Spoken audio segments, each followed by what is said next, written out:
to the Steady On Stronger Together podcast. I am your host, Angie Baughman. Today's episode is a listen in to a Steady On virtual book club discussion. The book is Braving the Wilderness by Brene Brown, and the guests are two of the people I love most in the world, my husband Matt and our oldest son Alex. I do a monthly book club with the Steady On community, and the boys do a father-son book club. And for the first time, we focused our reading on the same material, and the result is yours to witness. I hope you enjoy our discussion as we dive into what it means to find true belonging. So welcome to the Baughman, the first ever, maybe first only Baughman family book discussion. Let's be optimistic, right? Hey, this has been something that I have both been really looking forward to and occasionally wondering if this was a terrible idea. But I'm so glad to be welcoming my husband and my son as, for the first time ever, the Baughman family book clubs collide. So wow. I'm doing a couple of clicks here to see if we're going. I think we are. And for those of you that are starting to watch, if you can give us a shout out and say hello so that we know that you can see us, that would be so helpful. So here's the thing. About, I would say, 4 or 5 years ago or so, I kind of fell in love with the work of Brene Brown. And so I'm a huge fan of Brene Brown's work that we're going to talk about, Braving the Wilderness tonight, one of the books that she has written. And I also, about, 3.5, 4 years ago now, guys, right? Yep. Strenuously suggested that the boys start reading more. And so I began to pick out books for them. And they've done kind of like a father-son book club for the last 3.5, 4 years or so. And I pick out the books and I have really encouraged their love of reading, sort of. Except here's the thing that I have figured out over the past few months while we've been in this shelter in place, because when they go to discuss the books, they always go out to eat. And since all the restaurants have been closed, how many times have you gone to discuss your book? That wasn't one of the questions you gave. That wasn't a preview question. So I think it might be more about the, hey, Jim Albert says, hey, welcome to Baughman family book discussion night. Hey, so I think it might be for the boys more about the food than the books, but I'll still take it because the main purpose was for them to have connection and spend time together, and that is achieved. So anyway, but like I said, tonight our book clubs are colliding because the Steady On page does a book every month, and the boys do a book. Sometimes it takes a while, periodically, yeah, but they get through them. And so I selected this book for them several months ago and asked if maybe they would be willing to come on and talk about it with me. And in a moment of weakness, they agreed. So here they are, and we are here tonight to talk about this book, Braving the Wilderness. And so first of all, thank you guys for doing this for me. I really appreciate it. You're welcome. So the idea of Braving the Wilderness by Brene Brown is really, it asks the question, what does it mean to truly belong? The tagline or the subtitle of the book is The Quest for True Belonging and the Courage to Stand Alone. And so Brene kind of takes us through, as she writes this book, she takes us through like 4 basic practices of true belonging. And we're not going to unpack all those tonight because we'd be here a really long time. But the basic 4 practices of true belonging she writes about are: people are hard to hate close up, move in, speak truth to BS, be civil, hold hands with strangers, and strong back, soft front, wild heart. And before we even kind of get started in some of the questions we talked about, was there one of those, guys? I didn't ask you this beforehand, so just this is what happines. Things just pop in my head. Okay, thanks. Was there one of those areas for you that resonated with you more than others? People are hard to hate close up, speak truth to BS, hold hands with strangers, and the strong back, soft front, wild heart idea. Was there one of them more than others that you felt like, oh yeah, I kind of get that, or I need that more, or anything like that? I know Alex has it. We talked about this last night, so I'll let you go first. Yeah, I mean, for me, it was definitely the last one with the strong back, soft front, wild heart. I mean, that really kind of stuck with me. Yeah, I like that. That might have been mine too. I liked them all for different reasons. Yeah, definitely. You know, one of the ones that resonated with me a lot was the speak truth to BS, because part of my personality is oh, I don't know, maybe it's difficult. I don't know, but I don't like nonsense. I don't like it when people like kind of, it's almost like they try to take charge by bullying, but people are hesitant to stand up to that. And that, I can't stand that, especially in the church. And so that one resonated, but the strong back, soft front, wild heart, especially the idea of like, you have to be strong in yourself, but you can't be strong like and guarded and not let anyone in. And so that like that idea was important to me too. Matt, what did you have something that was different? I think, the first one, that people are hard to hate close up. You have to move in. You have to get to know people. You know, it's too easy, especially today on social media, to throw around comments and generalizations and I hate these type of people or I don't like these kind of things. And if you don't take time to get to know people, you don't understand their perspective, where they're coming from. And everybody has redeeming good qualities. And so even Alex. I know. Right. Yeah. And so if you get to know people, you'll learn, you know, about the person and not just about, you might know that they have an opinion or a belief that's different than yours, but that doesn't make them somebody you know should hate. For years, and it's kind of funny because Alex actually mentioned this when we were sort of talking about the book together last night before we kind of prepared to do this tonight. And Matt and I kind of had a saying for that: people are hard to hate close, or far. People are hard to hate close up, move in. And Alex said, "You can go ahead." He's like, "That's what you and Dad say when you say." When it sits in your living room. Yeah, we've said that for years. Like like if you think you know something about something out there, invite it to sit in your living room because it will possibly completely change your perspective. And that's one of the things that Matt and I've tried to practice when we think we know something, because sometimes we learn that we don't actually. So Lisa Wood is watching and she says two things. One, Alex looks so old. And I'm glad she didn't think I look so old. She didn't say that Matt looked so old, so that's good. And she also says she does agree with you, Matt, about moving in. Don't knock anything over or start a fire, please. He already did. Okay. One moment. Matt leaves. He jumped the Dr. Pepper. It's wonderful. It's fine. Yeah, I did. Welcome to Baughman Family, first and last Baughman Family book discussion. Next question. Okay, I'll just keep rapidly talking. Moving on. Oh my. Okay, so the book is kind of based around this quote from Maya Angelou. Angelou, I think. Angelou. Okay. That Brene was a big fan of Maya Angelou's work. But Maya had a quote that Brene was really struggling with, and kind of trying to understand the quote is what helped her. Like, she mentioned it several times throughout the book. So I want to share the quote with everyone, because it says, "You're only free when you realize you belong no place, you belong every place, no place at all. The price is high, the reward is great." And as Brene begins to define the idea of belonging to us, she writes about trying to understand belonging for herself. And she talks about this situation where she was at this conference presenting, right? And they had told her to wear business attire. Do you remember this part of the book? And she doesn't wear business attire. She wears like nice dress jeans and clogs and, and all this. And right before she went on, she took off this like black suit that really wasn't hers. And she went into the bathroom and changed and put on her clogs and her dress jeans and stuff. But she struggled with that a little bit, to be like who she really was. And her husband, Steve, when she got home and was really kind of questioning whether or not she did well or whether she belonged in that kind of group, he said to her, and this was really, it kind of spurred her into investigating this quote a little bit more, because Steve says, "You'll always belong anywhere you show up as yourself and talk about yourself and your work in a real way." And I thought, that seems so easy, just be yourself. But I don't know about you guys. I mean, I kind of do because I live with you, but I have found that to be one of the most challenging things in the world to me, because one, that means you have to know yourself and look at yourself, and then you have to take the risk to be yourself. And so I wondered if you guys might talk a little bit about maybe situations where you have felt like you don't. What does it feel like when you're like, hey, I don't know if I belong here? And or maybe either one, if you want to tackle them. What does it feel like when you know you do? Either one of you.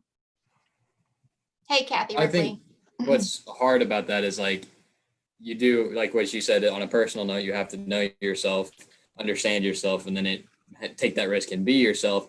But to really find a real sense of belonging, the group that you're being yourself in has to want you there and accept you. And so sometimes the things that really hurt are when you are being yourself and you do take that risk and you still get hurt, and then you still don't have that belonging, even though you did what you needed to do to get there. And then it almost, and we're going to talk about this a little bit, but then it almost pushes you to this desire to want to fit in, and we'll just define this: fit in more than belong, right? Because when we try to be ourselves and that is rejected, then we have this choice to make. Will I have that like strong back where this is me and I'll continue to look for a place where I belong, or will I compromise me so that I can have kind of like a false sense of belonging? And I think that's a big question for us all the time as we do things. Matt, what about you? Like belonging, not those feelings. What are your thoughts on that? I think there's so many things that many of us have lived through, going to high school and finding a group or trying to figure out how you belong to that very difficult time for many people, or moving to college and you're new in a dorm and you're trying to figure out, is this the right choice? And where's my place? Where's my place? Or you go to a new church and how do you find, your small group, or is this where I belong? I don't know. You search and try to determine that. And even things professionally,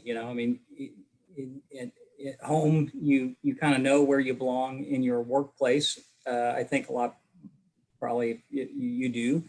Most people would say they understand what their role is and how they fit into the organization and that type of thing. But then if you go somewhere and you're in a group of other people outside, like I went to a conference a couple of years ago, and now it's like there's all these people from all over the United States, and I know a couple of them and that type of thing. And you could feel very lonely in the midst of thousands of people who come together, as you're just there kind of trying to figure out, I'm here for 4 days. What am I doing here? And who am I with? And what's my identity now? Right. What do you guys think about this? And Alex is going to be a junior in high school. So I think that's just a tough time to feel like you can be yourself because you're still learning yourself. I'm still learning myself. Who am I kidding? But no, but definitely, yeah. But I think that's why we're so quick to talk about what we do instead of who we are. Right. Like, don't you think, like in social circles, it's like, I'm Angie Baughman. What do you do? Or do you work outside the home? Like I get that a lot, kind of thing. And it's because like, it's easier to talk about, we don't ask like, what are your dreams? What are your, like, who's the core of who you are? Instead, we're like, what do you produce? What do you do? Because that's an easier way for us to feel like we belong. Right.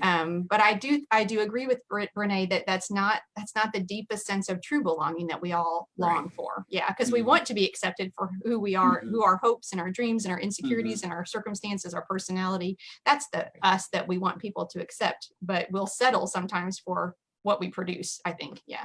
Go ahead. And Matt, I can tell you were going to say something. I was thinking, back to the quote and things is, if you know who you are and confident in who you are and you feel like you belong to yourself, then you can go a lot of places, anywhere, and you still have that sense of, I am who I am, and I'm proud of who I am and whatever I do and what I believe and how I live. And so on one hand, I don't need anything else to just affirm myself, because I have that self-confidence or that affirmation that I'm okay. I used to struggle with this so much with Matt's work like functions, because he does this, he does these work functions, and so many of the people who are involved in Matt's work functions work with Matt, right? I mean, there's some of our spouse, but even a lot of the spouses, there's a lot of couples, or even if they don't work in that exact world, they speak that language, and I always felt like I tried to hold my own. I tried to fit into those circumstances, but I always left with this like Sesame Street song in my head. Let's see if anybody remembers this song, where they used to do this thing for the toddlers, like, one of these things is not like the other. They would have 4 boxes, like Zoom boxes. One of these things just doesn't belong. And I would just like always feel that way, because I had like, I just didn't feel like I fit in there. And so I wouldn't want to go. And then just some of the work the Lord has done in my heart over the past few years, what I began to realize is actually you have something very different to offer, but it's just as valuable. It's beautiful and valuable, and you can bless people with who you are when you're willing to be like, no, I don't know what you're talking about. I do something very different. Maybe they'll be like, what do you do? And I have learned that actually I'm quite accepted in those groups, or I feel actually far more accepted in those groups now that I'm just very comfortable being different, because I don't need to speak that language. And I think being who you are, being me, right? Yeah. Being you. Yeah. It's just different. It's not right or wrong. Lisa is saying, she's watching and saying the difference between belonging and fitting in was really important to her.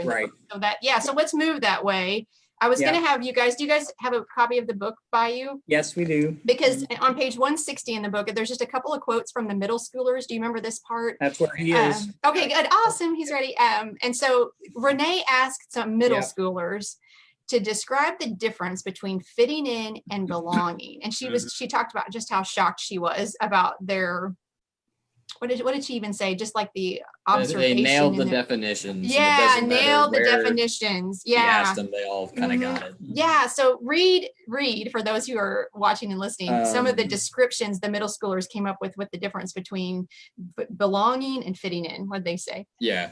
Belonging is being somewhere where you want to be and they want you.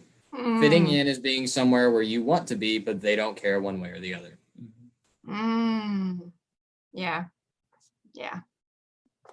Read another one.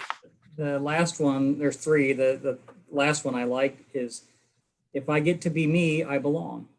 If I have to be like you, then I fit in. Yeah. Right.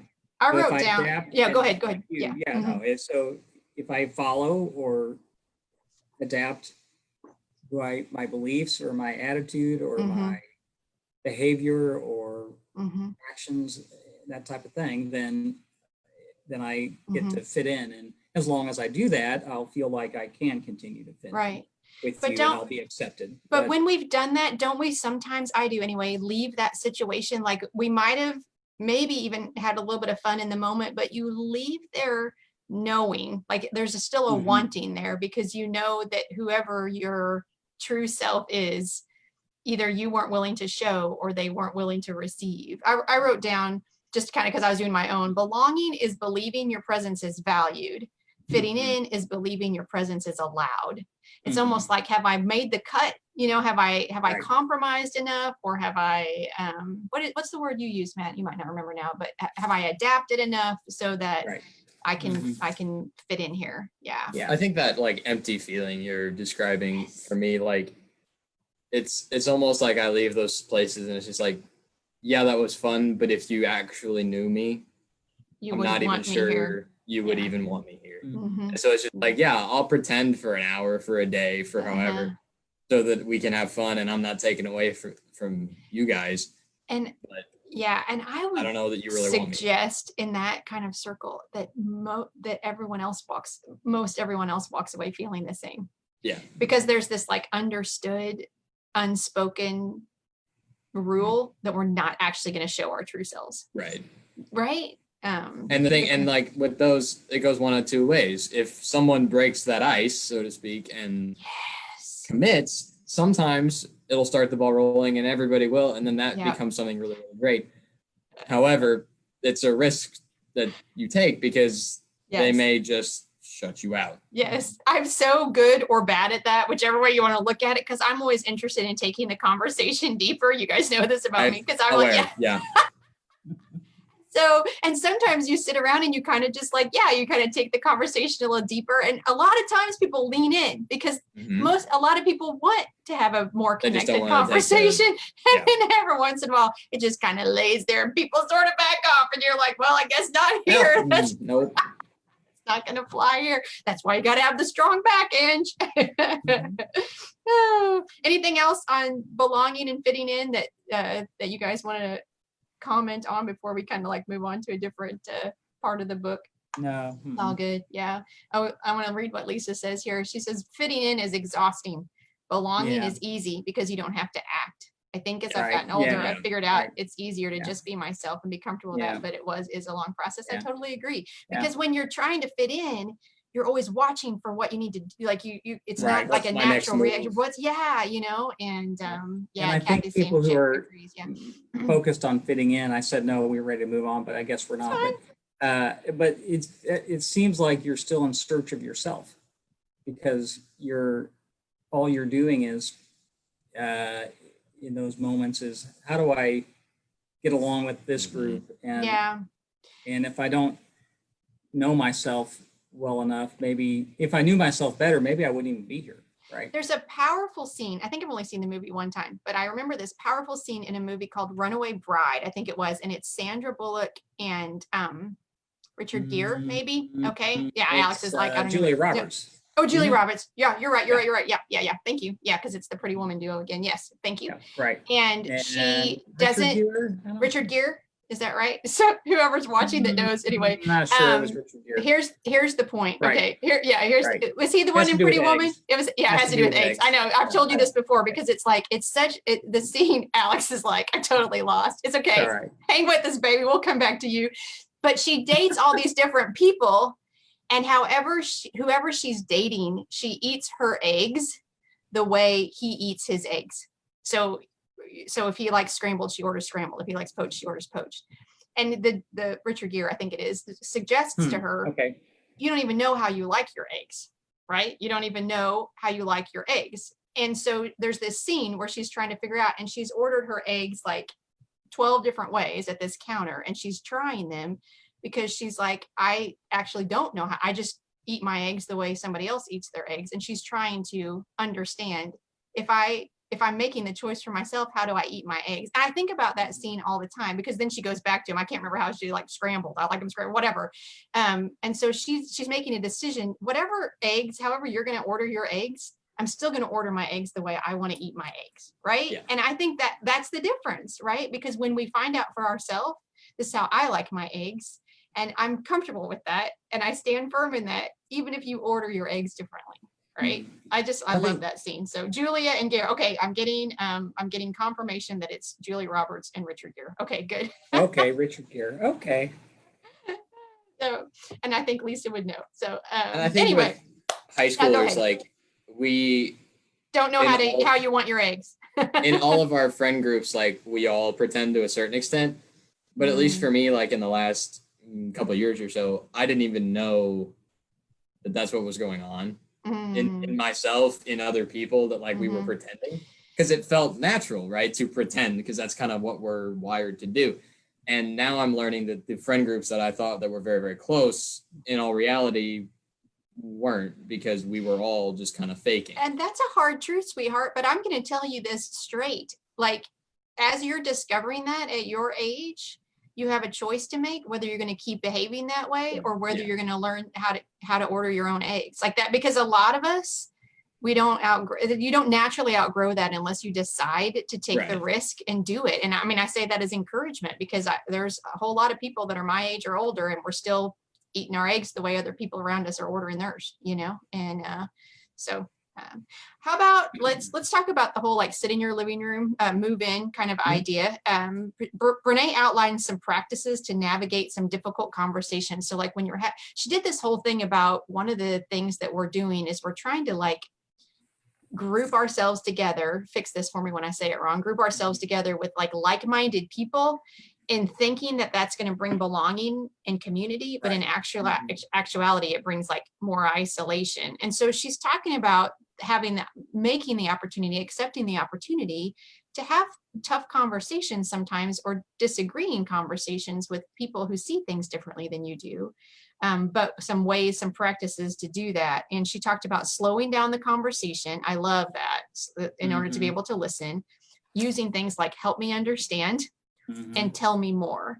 And she talks about how a lot of times when she's listening to someone, she's actually formulating her response. And we were laughing about this when the three of us were talking about it, because we know we're all guilty about that, right? We're actually listening only until we know what we're going to say next. And then we're waiting for our turn to talk almost, right? Unless you're like you guys, and then you keep just interrupting, not even waiting for it. No, I'm just kidding.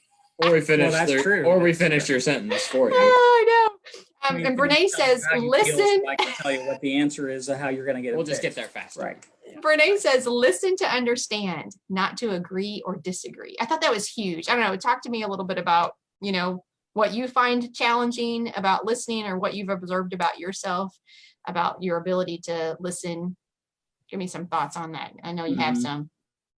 Yeah, I think I like to think I have a lot of ideas that are maybe answers and solutions, and maybe sometimes the person sharing with me may not be looking for an answer or an opinion even, or just a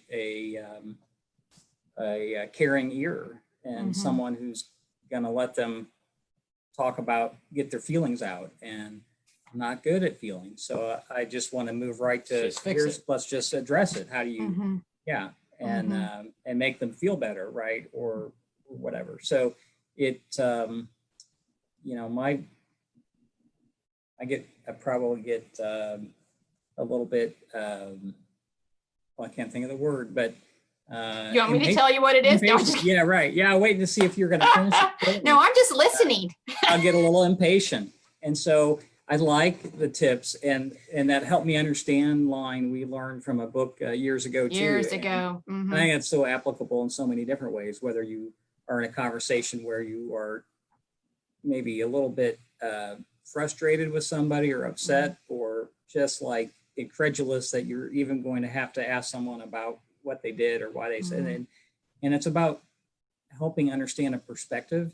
It's about yourself, trying to get yourself in a position to ask a question, to learn more.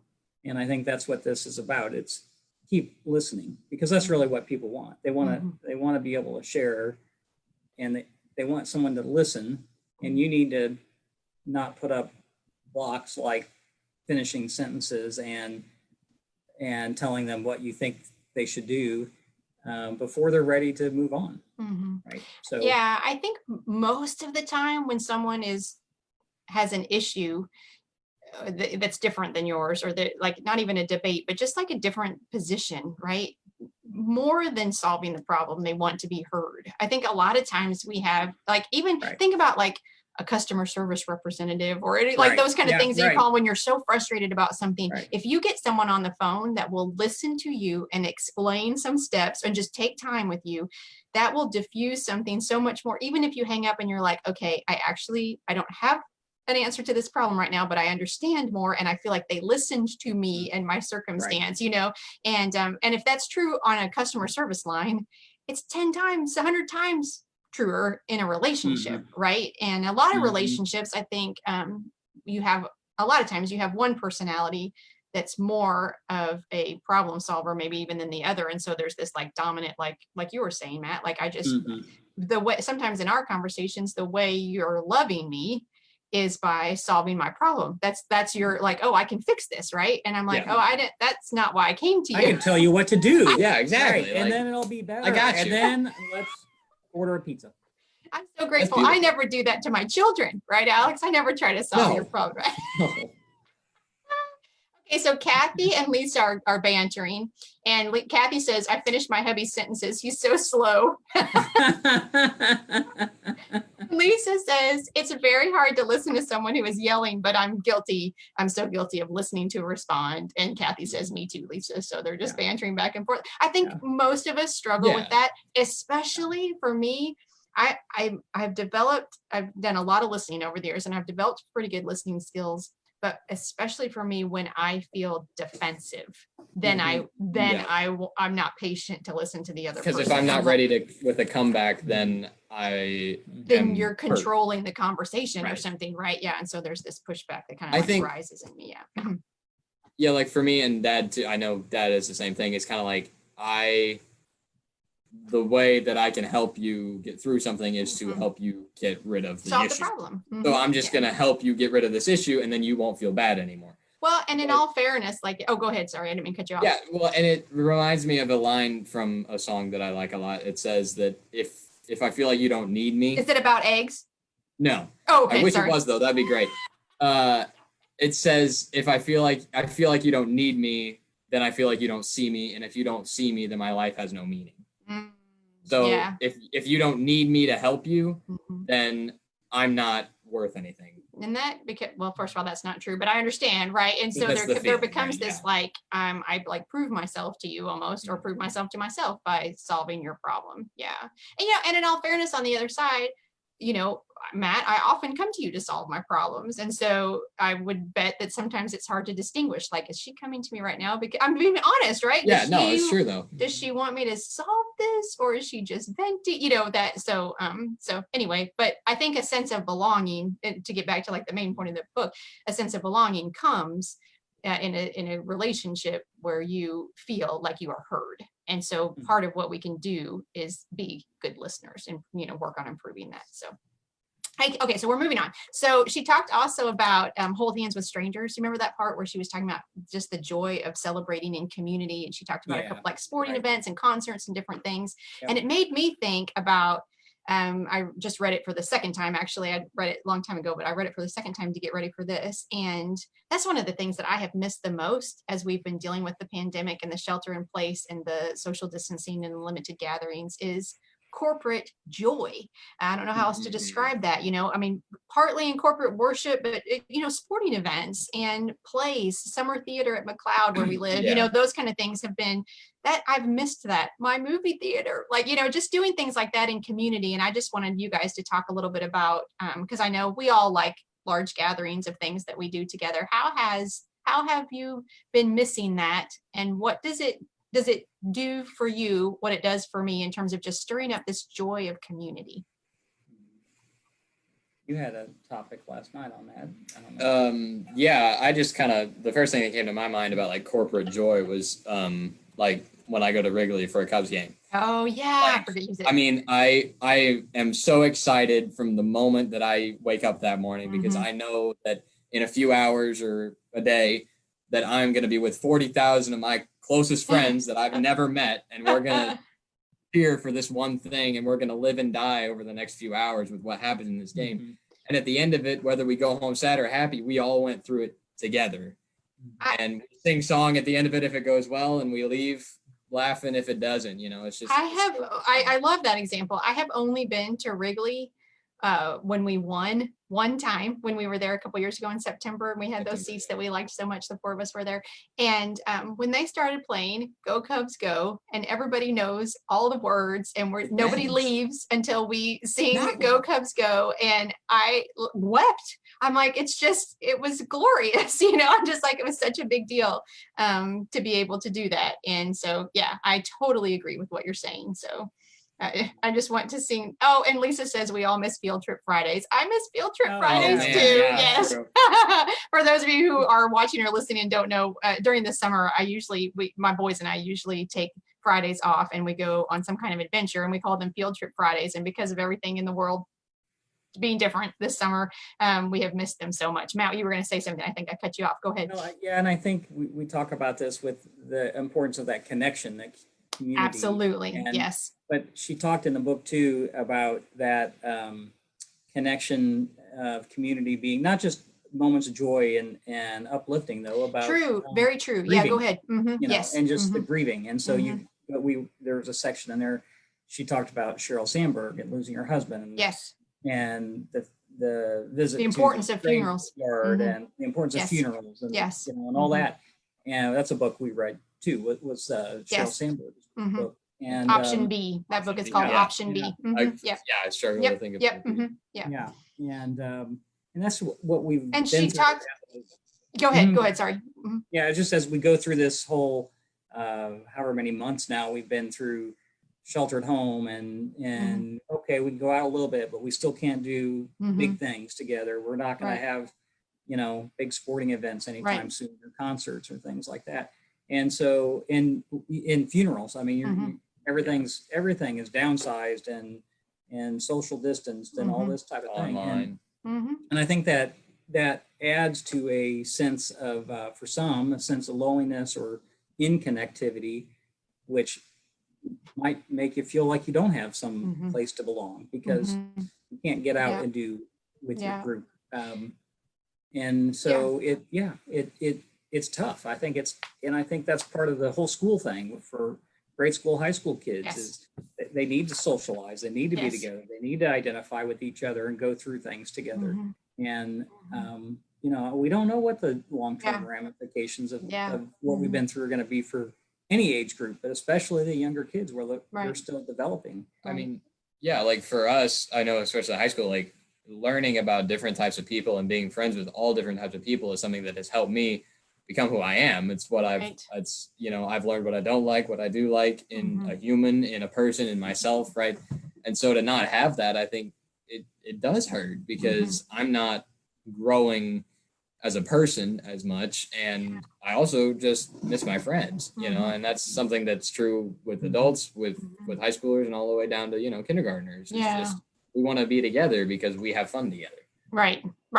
Yeah. And it's an important part. I keep going back to this of helping you figure out how you do like your eggs. Like, it's just an important part of that so that you can begin to say, this is who I am. This is how I like my eggs. And I'm so glad that you like your eggs that way. Right. There's another, it's just different. It's not, my eggs aren't right and yours are wrong, but to be able to have that, that understanding. So kind of the last thing we were going to talk about was the idea of seeking human approval. And there was a quote in the book from Jen Hatmaker that said, human approval is one of our most treasured idols.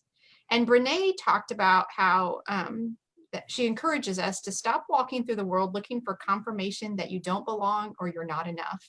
Because if you look for it, you'll always find it. She was talking about that. And I think for me, this has been a huge issue in my life, I think, because I'm a recovering perfectionist, people pleaser, and to put aside my desire for people to think well of me, because here's the truth. Most of the time you don't know whether they do or not, actually.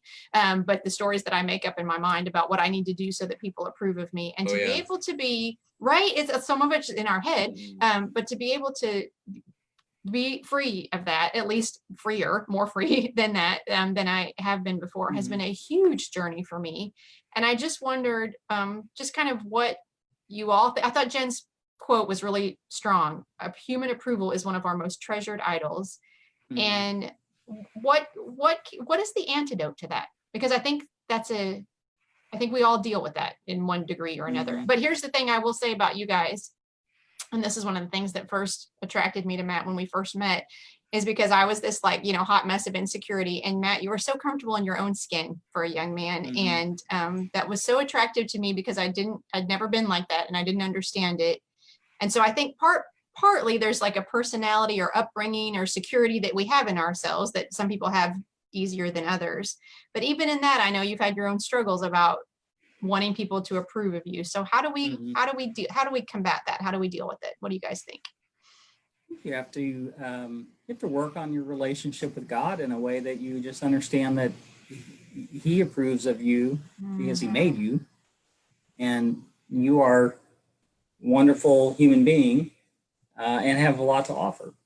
And if you can understand that God made you to do something and to be something, and figure that out. Be you. I think that's where Brene gets in the book at some point, talking about the importance of just be you, but be the authentic you. The authenticity is so important. Even if, and I keep going back to this, but even if it takes time for you, keep bringing the eggs, keep trying them, right? Because it's a journey to find out which way you're going with that. I mean, which way is going to be the best for you. But I think society, promotes this idea of, the Hollywood image and the over, the awards and the everything else. And so you feel like you have to have this, people can feel like, or we can feel like we need somehow to be recognized somehow outside of just, being made a child of God. Well, and we continually raise the bar, right? If I have this, then I will be enough, or I will belong. But then if you get that, then immediately it's like, well, now I need this and now I need this. And so there's got to be something else than what we achieve or what we attain, that actually decides whether or not we belong. I think for me, what helps a lot, especially at high school, like with dealing with human approval and what people think of me, which is such a huge part of like this time in a life for Absolutely. generate. I mean, like just it's not just me, not just my group of friends, my age group. It's everybody at 16, 17. What do people think of me? And it's your illustration that you use a lot of, like zoom in, out. Because you talk about, zooming in about like we're looking at the little things, and in all reality, when I'm at high school, like most of not all of the people there in 4 years, their opinion of me is not going to matter in my life. Whether, and I say this to people too, I'm like, whether your crush crushes back this week, this month, this year, or doesn't, is not going to matter. Whether you fail this test or not, in a quarter isn't gonna matter anymore. It's over. Don't fail tests. No, I'm not saying fail tests, but like I say that after the fact, not before. I'm teasing. But just it's things like that. It's just, no, you're totally right. Yeah. In the little things in the immediate right now, you're gonna freak out about stuff all the time, and it's exhausting. Yeah. And so you just have to zoom out and say, you know what, is this gonna matter to me? Yeah. In a week, in a year, and I think, that's true at high school. It's true. I'm 45. It's true for me too. I can get so focused on something and think this is it. This is like so important. I've got to fix this right now, or I got, whatever. And the reality is it's really not. This is a little bump. It's not as big a deal as what you're making it be. So at least that's what Matt tells me all the time. So, hey, Lisa Miller says she's enjoying our discussion. Kathy is, I'm enjoying this so much. And Kathy Ripley says exactly, Alex. So guys, thanks for your continued encouragement as we just have been diving into this. I learned so much. What else? Did you guys underline anything in your book? Or I know we can't talk about everything, but is there anything else that just kind of really stuck out to you that you want to talk about before we kind of begin to wrap this up this evening? No, I just, what I would, not from the book, but I would just say, this idea of human approval and be yourself. And it just strikes me that, I worked for somebody that just knew who he was and lived that out, I think, in a way that, and it was a politician, and all politicians care about approval, right? I mean, that's what approval rating, approval ratings and elections and winning and those types of things. But Paul Simon, in his book, his autobiography, I think it was, told stories about, I'd go to town hall meetings and I had an opinion and a thought about something and people didn't agree with me, and I'd get letters and people didn't agree with me. But I'm always just going to be who I am. I'm always going to be the same. I'm always going to share, this is what I believe, and you don't have to agree with me, and that's fine. And somebody wrote to him and said, I don't agree with you on this. And he wrote back and said, I think you shouldn't vote for me then.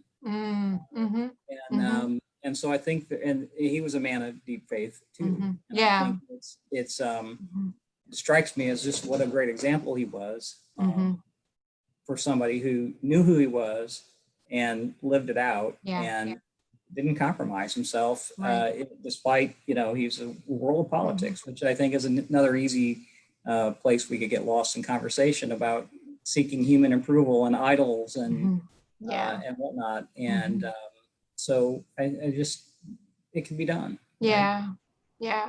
And I think it's interesting. A lot of times the uniqueness in us, I'm learning this, the uniqueness in us is like the thing that draws people to us. That's the beautiful thing in us. And yet, because it's unique, a lot of times it's the thing that we try to hide or cover. And in actuality, it's the gift that God has given us that actually can be the biggest blessing in the world. I don't know. I think there's something very ironic that we try to sort of not dissipate or minimize the actual power that we have in terms of like, this is the unique way that I can bless the world. And so, guys, thank you so much for doing this with me this evening. This has been hilarious and fun. And I'm grateful for you both. And so so I bought you guys new books. Oh, yay. Okay. And so, what do we get? I know. And some restaurants are open, so you can go back to reading now. So here, your new book this is not for Steady On. This is for Alex. I mean, anybody can read it, but so it's a very light tale of a boy soldier, a long way gone, memoir of a boy soldier. And it says, the little note on the front says it's a bestseller. Everyone in the world should read this book. We should read it to learn about the world and what it means to be human. So anyway, so I think that Thank will be good you. for Good. you guys. Yeah, Yes, so forward you to guys that. can start with that one. And I get heard to, that Harbaugh's is open, so maybe we'll go have pancakes. so finally, it'll be worth it to read. So you can go and Breakfast. celebrate at Yeah. Harbaugh's. I heard that Harbaugh's was open too because somebody ratted you out that they saw you there. What? I know, it's terrible. You can't go Not anywhere me. in this town. It gets back to me.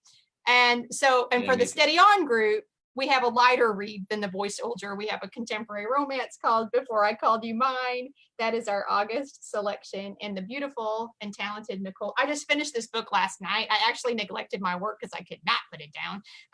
And the beautiful and talented Nicole Deese, who is the author of Before I Called You Mine, will be with us. Me and Lisa and Maria and Nicole will talk about that book on August 25, and all that information is going to be on the page, and I'll talk to you about it all kinds of times. So anyway, so that's what's up next for the book clubs. And is he going to come say hi? Josh is not going to come say Oh, hi. He stepped in the room. Oh, Josh, You don't I want wish to? you'd Josh, come say hi to everybody. No, he's really not going to do it. We tried to talk Josh into saying hi to, so you could see all the Baughmans tonight, but Okay, you going to come? he's going to do it. I don't know. He had a tough day in the It's golf course. literally- He did. It's Come just say hi wrong. real quick. Just look, say hi. Say hi. Hi. Yay, Josh is here too. It's all the Baughmans. Thank you, Josh, for saying hi. Oh, Annie's here. Annie's staying. And now we will say good night, because this is all the damage we can do for one. And we're so grateful that you guys were joining in on us and with us. And I love you both. And thanks again for doing this. So we will Thank sign you. off now, and we will talk more soon. So, Okay, guys. bye. A big thank you to Matt and Alex for joining me, and for our Josh, who made a brief cameo appearance at the end. Our family deals with imperfections like any other, but I don't mind saying I do life with some pretty awesome people. Information on where you can learn more about Brene Brown's work is listed in today's show notes. She has been so influential in my life over the past few years. Some of what I've learned from her has literally changed my life. If you happen to be new to her work, I highly suggest beginning with her book, The Gifts of Imperfection. Thank you so much for listening, friend. I pray that wherever your day takes you, you are walking in the confident knowledge that you are a beloved, cherished child of God. Peace.